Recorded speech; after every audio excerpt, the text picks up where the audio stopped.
Very well. Chapter 4.1 is about probability distribution. So what we did in chapter 3, we talked about probability function. Now we're going to introduce something that we call probability distribution. How do we visualize our probability function? So this is our goal, to visualize and identify probability function. Very well. Last time we learned that you can define a probability for an event like A, which is defined as n of A, the number of values in your event A divided by n of S, the total number of values in your sample space. Now, instead of using this A as an event, we're going to use a variable like X that takes on some numbers. Random variables.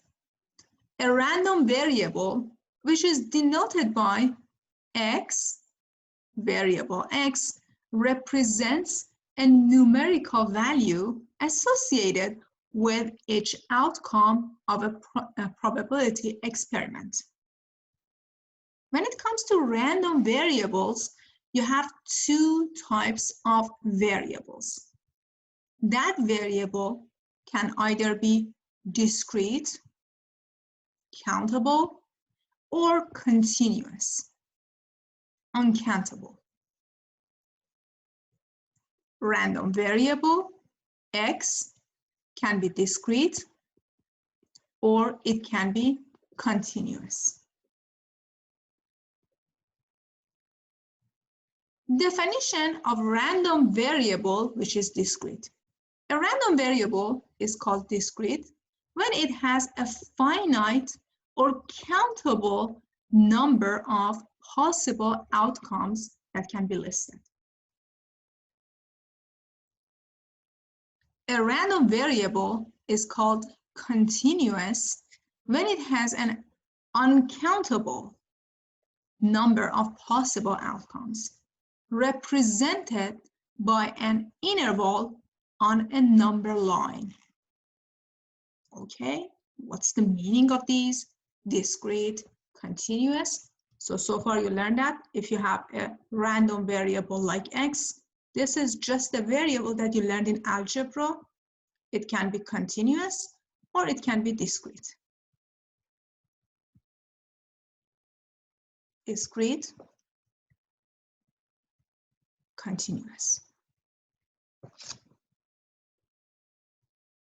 Very well. Suppose you conduct study of the number of calls. The number of calls a telemarketer makes in one day. The possible values of the random variable like X can be no call, so no call, one call, two calls, three calls, or four calls, and so on. Very well. So we can list the possible outcomes using a set, sample space, including all of these numbers.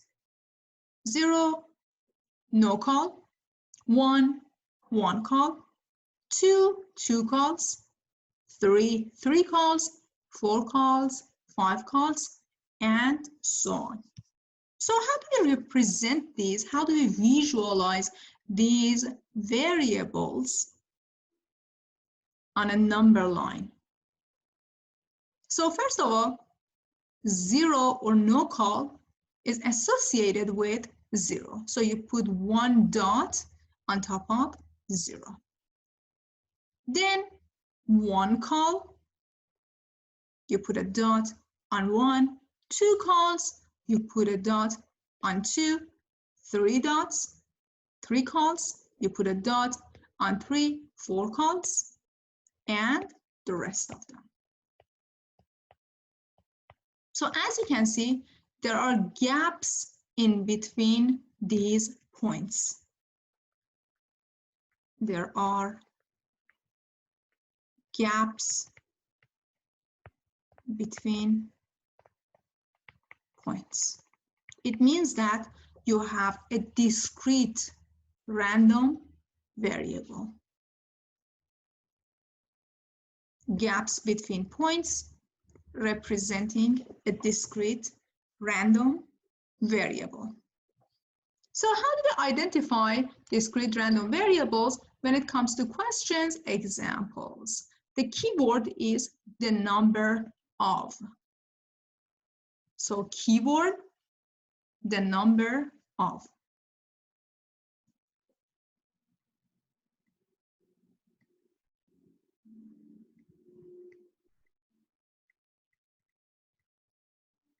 It means that you can actually count the number of values in your outcome.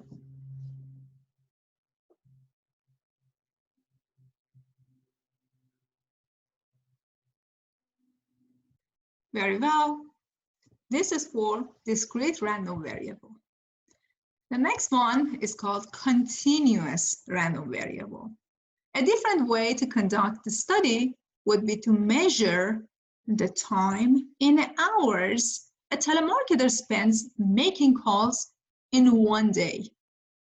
Because the time spent making calls can be any number from 0 to 24, including fractions and decimals.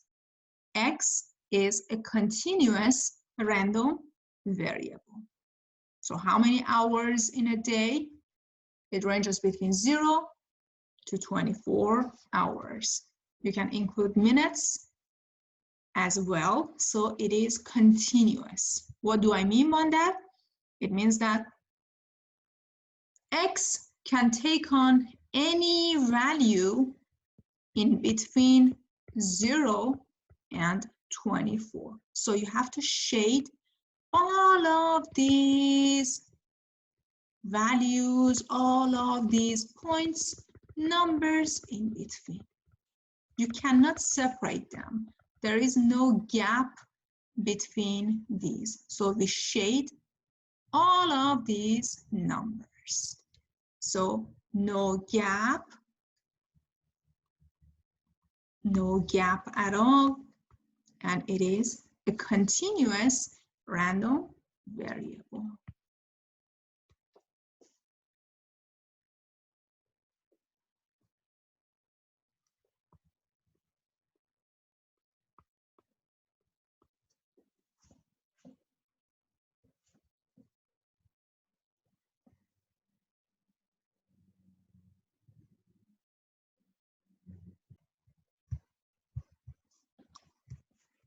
Example 1, determine whether the random variable X is discrete or continuous. Explain your reasoning.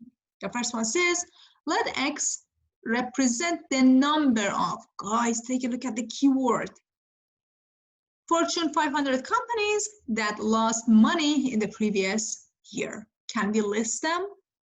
Yes. And because of the number of, it is a discrete random variable. The second one says, let X represent the volume, the area, the height, the weight, the length. Those are all continuous random variables.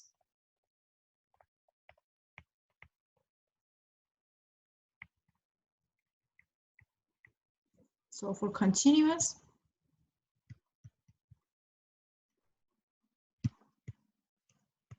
the height, the weight, the area, volume,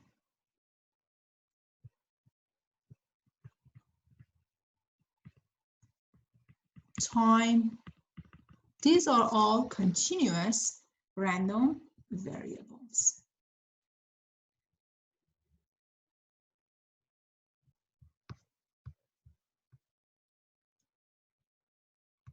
Very well. Discrete probability distribution. Each value of discrete random variable can we assign a probability.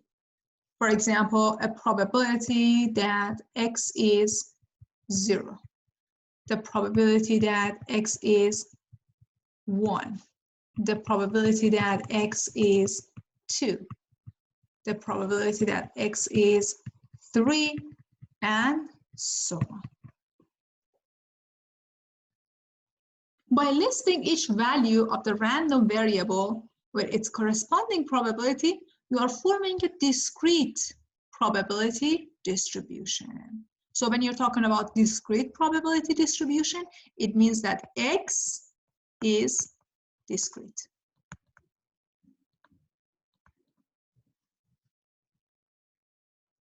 Officially, we say that a discrete probability distribution lists each possible value the random variable can assume, together with its probability. A discrete probability distribution must satisfy these conditions. First of all, each of these fractions must be between 0 and 1. If you add all of these probabilities, the sum total up to 1. Two conditions. Each fraction, each probability is between 0 and 1. It means that p of x equal to 0 must be between 0 and 1. P of x equals to 1, the number must be between 0 and 1. The probability that x is equal to 2 is between 0 and 1. The probability that x is equal to 3 is between 0 and 1. And if you add all of these fractions together, the outcome must be equal to 1.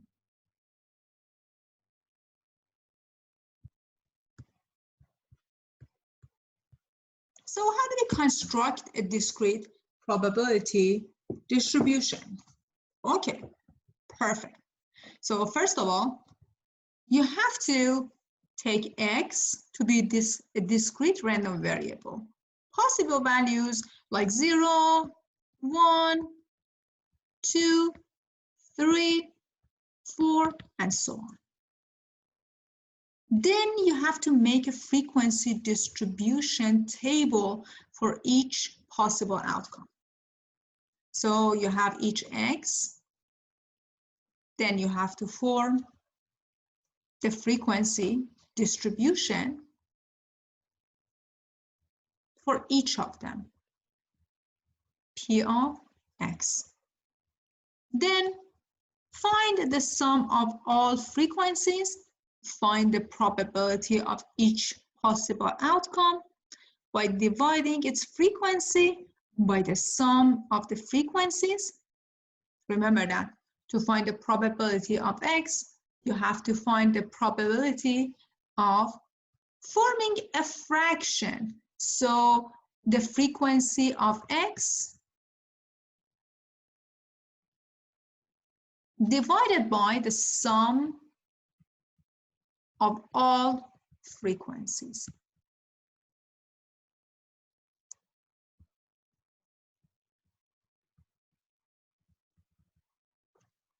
Then check to see if each probability, each p of x, is between 0 and 1, and the sum is equal to 1.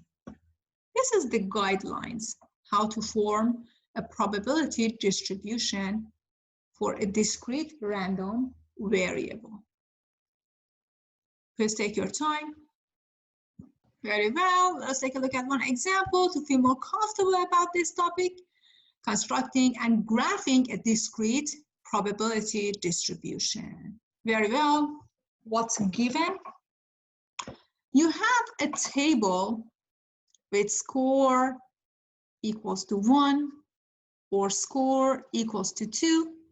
or score equals to 3, or score equals to 4, score equals to 5. Frequency for each score is given. If x is equal to 1, its frequency is 24. X equals to 1, the frequency is equal to 24. If x is equal to 2, its frequency is equal to 33. If x is equal to 3, its frequency is 42. If x is equal to 4, its frequency is equal to 30. If x is equal to 5, its frequency is equal to 21. What's the meaning of that, guys? It means that here you have a collection of data. 1 is repeated 24 times. So you have 1, comma 1, 1, comma 1. These are commas, comma 1, comma 1, comma 1, comma 1, 24 times. 2 is repeated 33 times. 2, 2, 2, 2, and 33 times. 3 is repeated 42 times. So you see 3 in the collection 42 times. You see 4 30 times. And you see 5 21 times repeated in the collection. 4, 4, and 4, and finally 5. That's the meaning of this frequency table. All these numbers are repeated based on their frequencies. So how many data do you have in this collection? You have to add all of these numbers to find the total number of values in your collection. So 24 plus 33 plus 42 plus 30 plus 21 gives you the total frequency in this set. 150 numbers, 150 numbers or data are in this collection. Now you're interested in finding the probability. So take a look at the third step. You're looking for the probability of each possible outcome. What is the probability that score is 1? The probability that the score is 1, it's the frequency of 1. 1 is repeated 24 times in the collection, divided by the sum of all frequencies. 24 divided by 150, 16%, 0.16. Is this guy between 0 and 1? Yes. The probability that the score is equal to 2 is the frequency of 2 over the total frequencies. The frequency of 2, how many times 2 is repeated in the collection? 33 times, divided by the total frequency, 0.22. Is this between 0 and 1? Of course. We don't have any problem with the second probability. The probability that x is equal to 3, so the probability that x is equal to 3 is the frequency of 3. How many times 3 is repeated in the collection? 42 times, divided by the total frequencies, which is 150. If you do the division, it is equal to 0.28. Is this between 0 and 1? Yes. Next number, next x, is 4. What's the probability that x is equal to 4? It's equal to the frequency of 4. How many times 4 is repeated in the collection? 30 times, divided by the total frequency, which is 150. 30 divided by 150 is 0.20. 0.20 is a number between 0 and 1. Last number, last x, is 5. What is the probability that x is equal to 5? It's the frequency of 5 divided by the total frequency.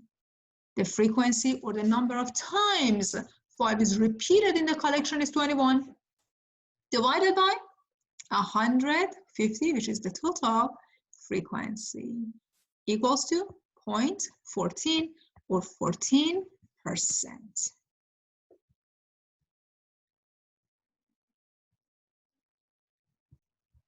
Well, so we're done with the first step. Make a frequency distribution for the possible outcomes. X are given, you gather the data, you see 24, 1 in your collection, and the rest of them, 2, find the sum. The sum is equal to 150. 3, find the probability of each possible outcome. We did that. And finally, you need to check to see if each probability is between 0 and 1. Luckily for us, we were fast enough to check that condition. And the sum of all probabilities is equal to 1. It means that if you add all of these decimals together, the sum must be equal to 1. Okay, perfect. So 0.16 plus 0.22 plus 0.28 plus 0.20 plus 0.14 is equal to 1. If you add them all together, you can actually see it is equal to 1. Very well, the graph. Guys, this is different from the graphs that we did before. Here you have to use each x as a representative for each bar. X is equal to 1, and the probability of the variable x equals to 1 is 0.16. So on the vertical axis, you stop at 0.16. The second bar is for the second x. X is equal to 2. Its probability is 0.22. So the bar stops at 0.22. The third number, the third value is 3. X is equal to 3. And the bar stops at 0.28, 28%. That's the probability. X is equal to 4, next x. Look at your table, your next x is 4. Its probability is equal to 0.20, 20%, so you stop at 20. Next x, the last x is 5, and its probability is 14%. 0.14 is the last bar.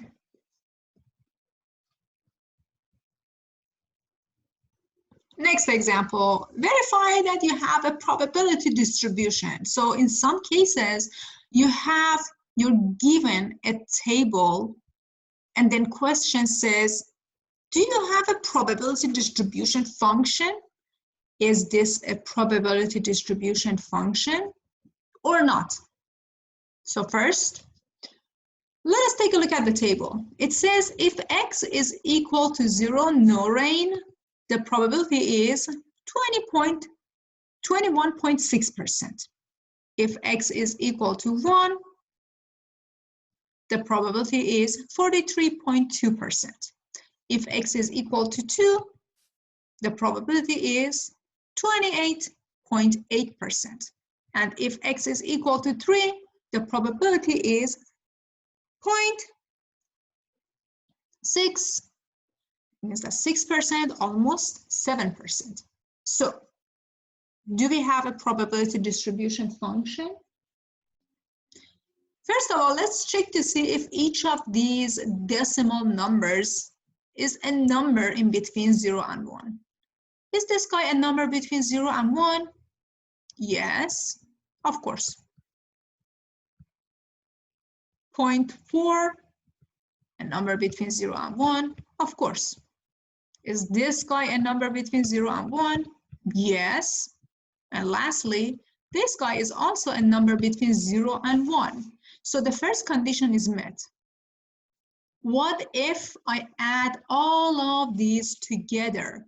Is the sum equals to 1.216 plus 0.432 plus 0.288 plus 0.064. If you add them all together, the outcome is equal to 1. So it says that a probability distribution function is actually given to you through this example. Perfect. Next example. Here we have two probability distribution table, the possible ones. You need to check to see if they are actually a probability distribution function or not. Okay. Take a look at the first table. It says if x is equal to 5, the probability is 0.28. If x is equal to 6, the probability is 0.21. If x is equal to 7, the probability is 0.43 or 43%. And if x is equal to 8, its probability is 0.15 or 15%. So far we're good with these numbers. These numbers are all between 0 and 1.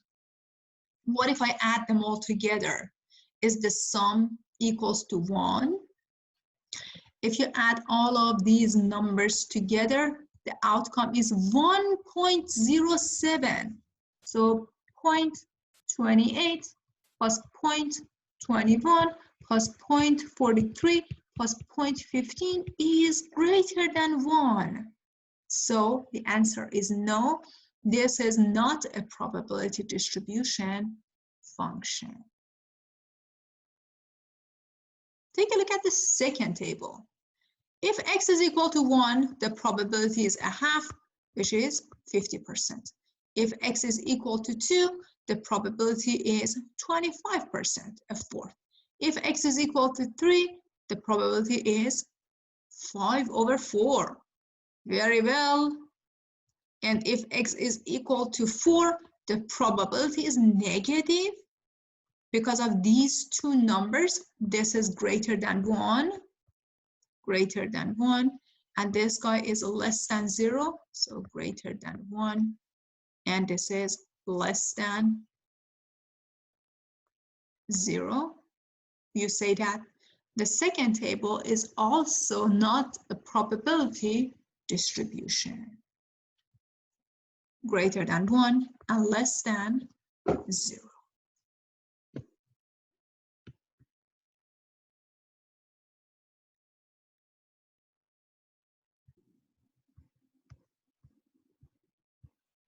Very well. So we have a collection of data. How do we find the mean, the median, the variance, standard deviation, and so on?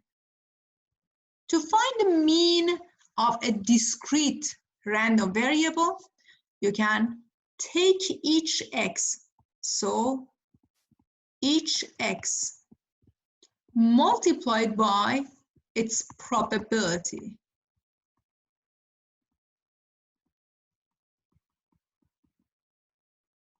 Then find the rest of the multiplication between other x values and their probabilities.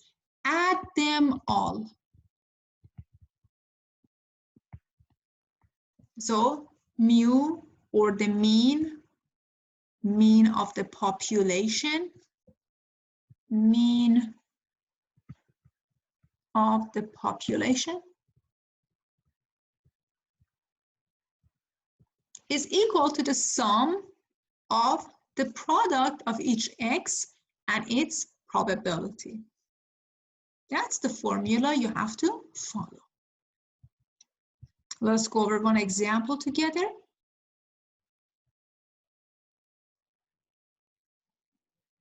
In previous example, for each x, we have its probability. To find the mean, you have to find the product of each x and its probability. 1 times 0.16, 2 times 0.22, 3 times 0.28, 4 times 0.20, and 5 times 0.14. Then add them all together. This is your mean. X times P of x, each x multiplied by its probability. Each x is multiplied by its probability. Each x is multiplied by its probability. Each x is multiplied by its probability. Then you add them all, you have your mean. Take a look at this. 1 times 0.16, 0.16. 2 times 0.22, 0.44. 3 times 0.28, 0.84. 4 times 0.20, 0.80. 5 times 0.14, 0.70. Now you add all of these numbers, which is equal to 2.9, which is the mean of the collection.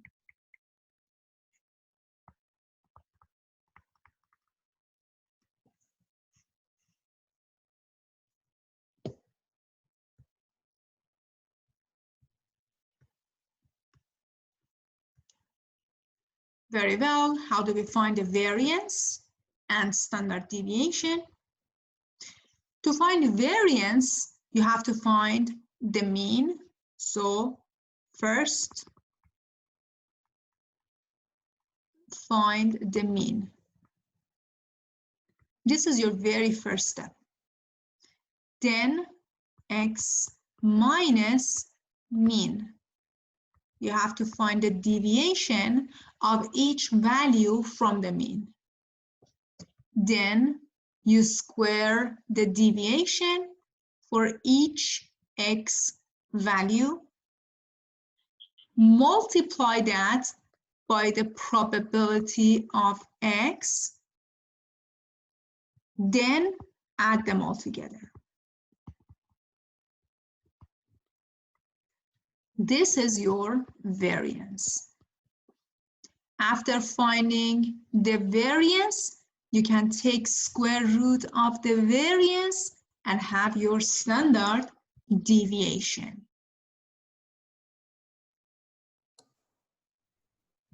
So first, find the mean. Find mean mu.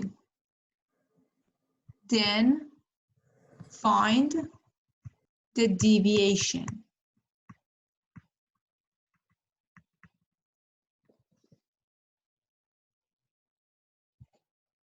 X minus mu. Each x minus the mean.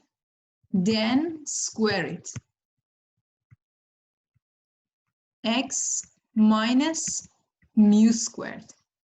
Then multiply x minus mu squared by its probability. Each x has a probability, so after squaring that, you multiply it by probability of x. Finally, add them all. This is your variance, sigma squared, or your variance.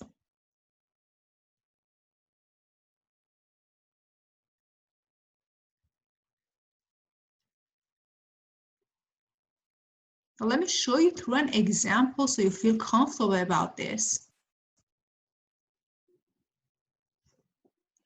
So this is from example 2. Professor, can you go back to the notes? So just let me explain this through the example for you first to feel more comfortable. So if x is equal to 1, you know that the probability is 0.16. You found your mean in previous example, so you have your mean. Next, you find x minus mean. So x minus mean, each x minus the mean. So for example, your first x is 1. 1 minus 2.94 is negative 1.94. The next x is 2. 2 minus the mean, 2.94, is equal to negative 0.94. Next x is 3. 3 minus the mean, 2.94, is equal to 0.06.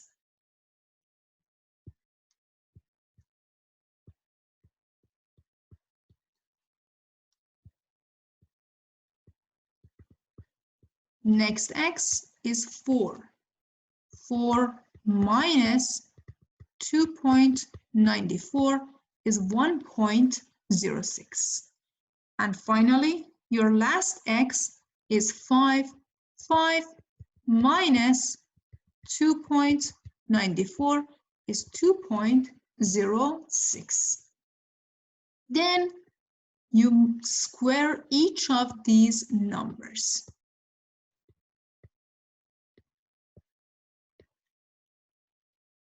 After that, you multiply each of these squares by the probability.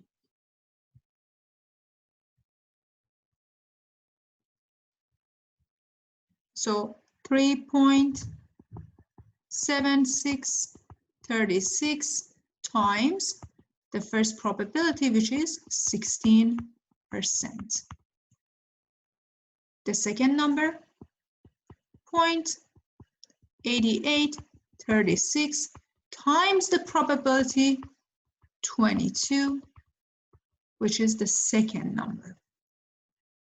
Next one is 0.0036 times the probability 0.28%. Then you have 1.1236 times the probability 20%. And lastly, the last square is 4.2436 times the probability 14%. In the last step, you add all of these numbers together, 1.6164, which is your variance. Square root of variance is equal to standard deviation. So you have your variance, then you take square root of your variance, which is your standard deviation.